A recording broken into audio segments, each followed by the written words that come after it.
करें।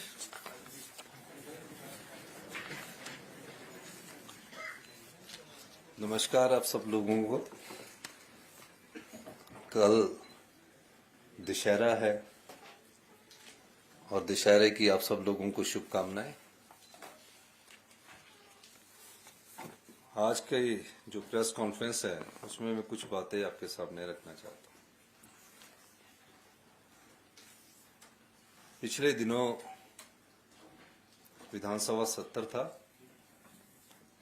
और विधानसभा सत्र के समय हमने एक स्टेटमेंट पढ़ी थी। उस स्टेटमेंट के अनुसार जो हमारे सरकारी कर्मचारी थे जिनकी सैलरीज कैश फ्लो के कारण मिसमैनेजमेंट हुई थी, उसको हमने रेगुलेट किया। और उस समय भी मैंने अपनी स्टेटमेंट में ये कहा था कि हमें फिस्कल डिसिप्लिन और फिस्कल प्रूडेंस से आगे बढ़ना है। और हमारी वित्तीय स्थिति बहुत अच्छी है, लेकिन हम अनुशासन में रह के वित्तीय स्थिति को ठीक करना चाहते हैं। इसलिए कई सालों से 3 करोड़ रुपया हमारी सैलरीज और पेंशन्स का ब्याज के रूप में जाता रहा। हमने उसको ठीक किया और उस ठीक करने के बाद हमने ये कहा कि कुछ समय के लिए हमें अपनी सैलरी और पेंशन्स को 2-4 दिन के लिए डिले करने का हमने प्रावधान अपनी स्टेटमेंट में किया। और उसमें हमने एक सिंबॉलिक कहा कि जो सरकार नेतृत्व करती है, जो सरकार का प्रतिनिधित्व करते हैं मुख्यमंत्री और उसके मंत्रिमंडल के सदस्य, वो सबसे पहले सिंबॉलिक 2 महीने के लिए अपनी सैलरी को नहीं लेंगे ताकि वित्तीय अनुशासन में रहकर आगे बढ़े। 2 महीने का हमने अधिकतम समय रखा था। और 2 महीने से पहले जिस प्रकार मुख्यमंत्री के अलावा मैं एक फाइनेंस मिनिस्टर भी हूं, फाइनेंस मिनिस्टर के नाते मेरा अलग दायित्व है और मुख्यमंत्री के नाते मेरा अलग दायित्व है। उन परिस्थितियों को हमने बड़ी अच्छी तरह अध्ययन किया। और मैं बार बार कहता हूं कि हम व्यवस्था परिवर्तन से आत्मनिर्भर हिमाचल की ओर जा रहे हैं। हम सत्ता में सत्ता सुख के लिए नहीं आए हैं, व्यवस्था परिवर्तन के लिए आए हैं। और इस संदर्भ में मैं आज ये कहना चाहता हूं कि दीपावली भी है और दीपावली की भी आप सब लोगों को शुभकामनाएं। और हिमाचल प्रदेश के सभी निवासियों को, प्रदेशवासियों को दशहरे की भी बहुत शुभकामनाएं और दीपावली की भी बहुत शुभकामनाएं। हिमाचल प्रदेश के जो सरकारी कर्मचारी हैं वो किसी न किसी रूप में प्रदेश की सेवा करते रहे। पिछले कई सालों से कई चीजों के लिए वो संघर्ष करते रहे। कईयों के मेडिकल बिल कई सालों से पड़े होते हैं, मेरे पास कई बार आए कि हमारे मेडिकल बिल दिला दीजिए। हमारी सरकार ने और मंत्रिमंडल ने हमने ये फैसला किया है, सरकारी कर्मचारियों के जो भी मेडिकल बिल होंगे उन्हें तुरंत प्रभाव से जो भी पेंडेंसी है उसको खत्म कर दिया जाएगा। उसके बाद प्रदेश सरकार द्वारा ओपीएस लागू करने से लगभग 1,15,000 कर्मचारियों को लाभ प्रदान किया गया है, ओपीएस लागू। किंतु कुछ अधिकारी तथा कर्मचारी अभी भी एनपीएस के तहत है। महंगाई भत्ते को नियमित रूप से न दिए जाने के कारण इनके एनपीएस अंशदान में यथोचित वृद्धि न होने के कारण इन्हें पेंशन संबंधी लाभ में भविष्य में हानि उठानी पड़ सकती है। जो 1300 के करीब हमारे सरकारी कर्मचारी हैं, उन 1300 के सरकारी कर्मचारी एनपीएस के तहत है। उनमें जो उनका अंशदान है उसमें वृद्धि के कारण उनको नुकसान होता है। अतः सरकार द्वारा यह फैसला लिया गया है कि भारत सरकार द्वारा समय समय पर जारी किए जाने महंगाई भत्ते की दरों को एनपीएस अधिकारी तथा कर्मचारियों को प्रदान किया जाएगा। इस बारे में हमने 10/10/2024 को आदेश जारी कर दिए गए हैं। इससे लगभग 1364 अधिकारी तथा कर्मचारियों को लाभ होगा। ये जो ओपीएस के दायरे में ना आकर एनपीएस के दायरे में होते हैं, उनको इसका लाभ होगा। इसी तरह 75 वर्ष से अधिक की आयु के जितने भी पेंशन कर्मचारियों का एरियर की बात है, उनका सारा एरियर प्रदान कर दिया जाएगा।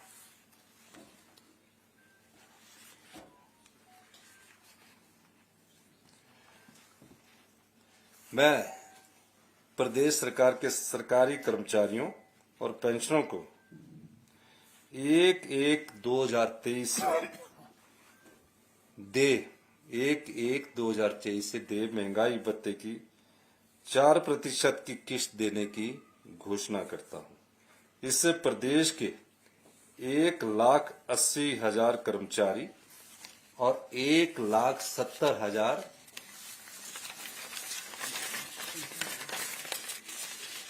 पेंशनरों को लाभ होगा तथा सरकारी कोष पर जो आने वाला अभी जो वित्तीय वर्ष है 600 करोड़ रुपए का भार पड़ेगा। मैं दीपावली के शुभ अवसर के मद्देनजर यह भी घोषणा करता हूं कि प्रदेश के कर्मचारियों और पेंशनरों को जो 1 तारीख को पे मिलती है और 9 तारीख को पेंशन मिलती है, क्योंकि दीपावली हमारा सबसे बड़ा त्योहार होता है, हम इनकी जो पेंशन हुआ है जो अगले महीने अक्टूबर में मिलनी है वो इन्हें नवंबर में मिलने उन्हें 28 अक्टूबर में देने की भी घोषणा करता हूं। यानी कि उनकी जो पेंशन है, जो पे है, वो हम 4 दिन पहले उनको दे रहे हैं। यानी कि इस महीने की 28 तारीख को सभी कर्मचारियों को पेंशन भी मिलेगी जो रिटायर हो चुके हैं, और जो सरकारी में है उन्हें पे भी मिलेगी।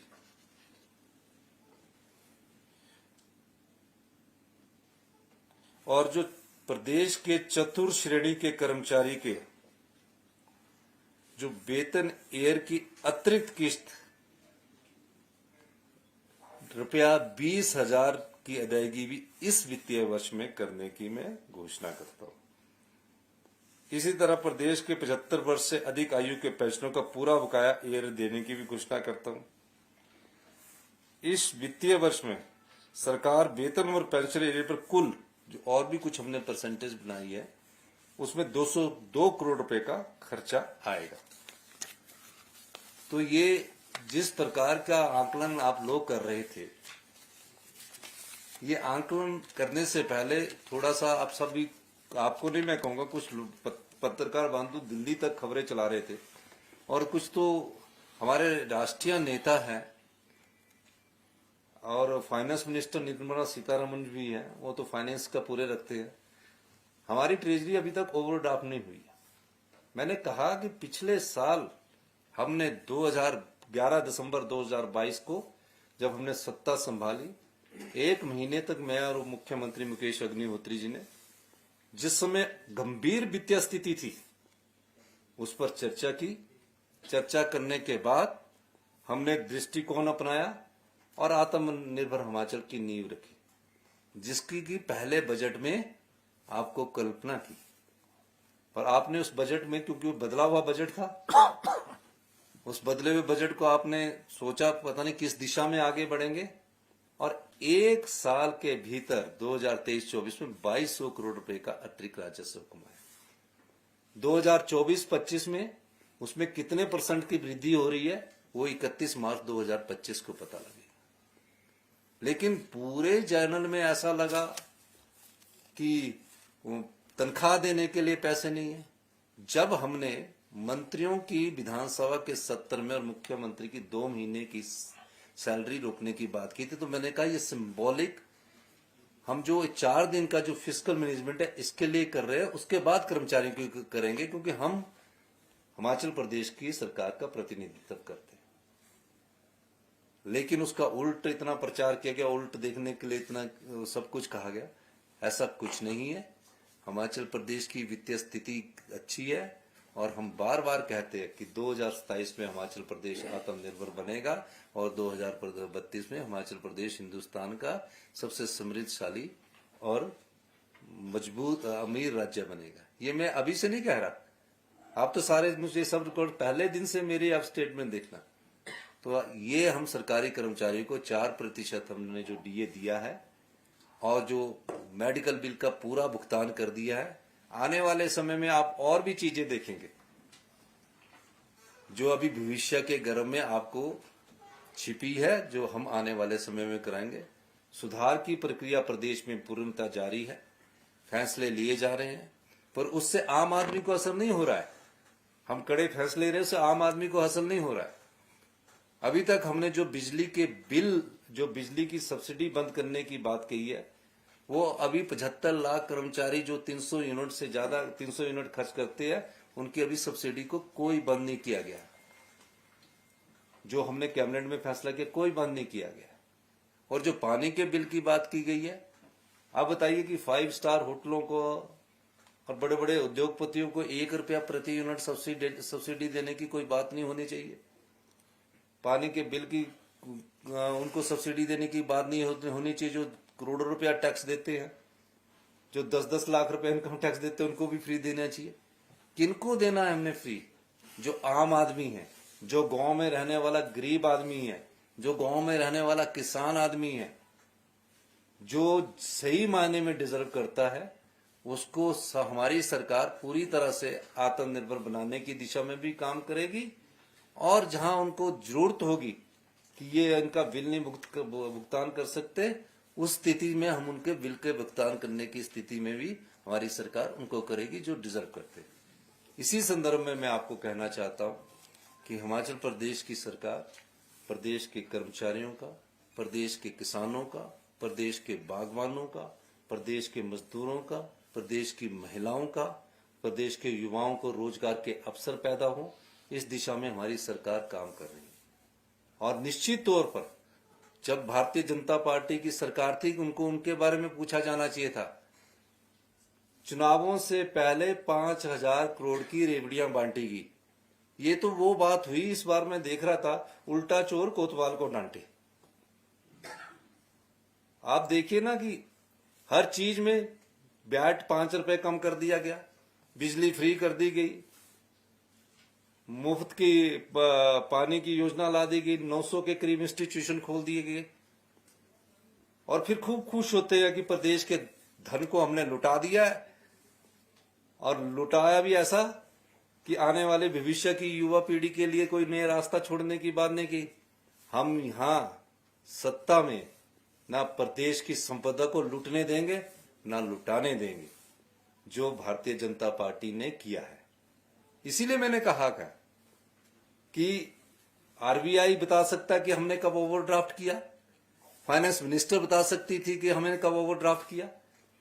झूठ के सहारे जब राजनीतिक रोटियां सेकने की कोशिश की जाती है, तो ऐसा उसके बारे में उन्हें विचार करना चाहिए, कोई भी व्यक्ति बोले।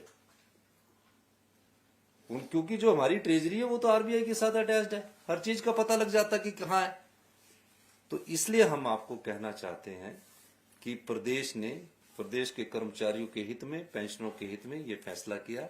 और 28 तारीख को, पिछली बार हमने 5 को दी थी और 9 को दी, इस बार हमने 28 तारीख को दे दी।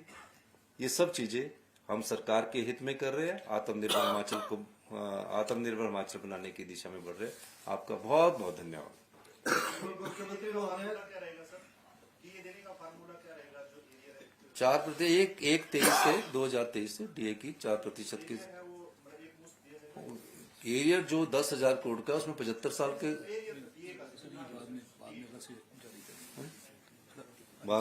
बाहर में इसकी वैसे जारी करेंगे।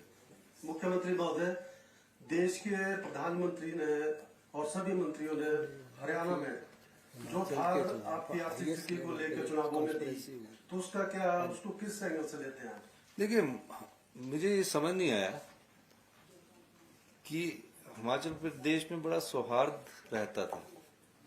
जब से चुनाव आते तो हिमाचल प्रदेश की पूरे चर्चा हुई, सब कुछ पता था उन्हें। अरे क्या देश की फाइनेंस मिनिस्टर को कुछ नहीं पता होगा? सब कुछ पता था, लेकिन इस प्रकार से प्रकट किया गया जो कि गलत है। ऐसा राजनीति में नहीं होना चाहिए। जो मेडिकल रिइंबर्समेंट आपने देना, ये कर्मचारी काफी सालों से कर्मचारी मेरे को मिले थे, अभी मैं मेडिकल कॉलेज भी गया था और जगह भी गया, कि हमारे 2-2 साल से मेडिकल बिल ही नहीं मिले हैं, 3-3 साल से मेडिकल बिल नहीं मिले हैं, हम पैसा तो खर्च कर चुके हैं। तो मैंने कहा कि ये मेडिकल वाले जो बिल है ये सारे अभी पूरे कर दिए जाएंगे। उनके लिए बजट करके उनको पूरे जिनके भी आज तक के विचारों के, क्योंकि ये जो ज्यादा पेंशनर